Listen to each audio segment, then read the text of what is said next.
Alam mo kung paano magiging masaya ang paglalakbay mo. Dapat kontento ka at marunong kang magpasalamat sa lahat ng ibibigay sa iyo sa paglalakbay. Mapapagsubok man yan o kaligayahan, magpasalamat ka.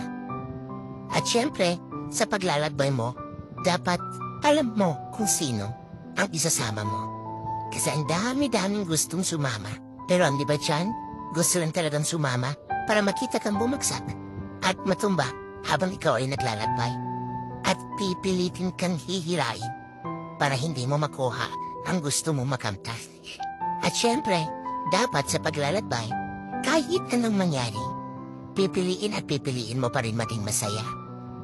Para at least, darating ang araw, nakamtan mo na ang gusto mo makamtan, naabot mo na ang pangarap mo. Masaya ka at hindi ka magsisisi. Dahil sa proseso pala ng paglalakbay, pinili mo lang na maging masaya.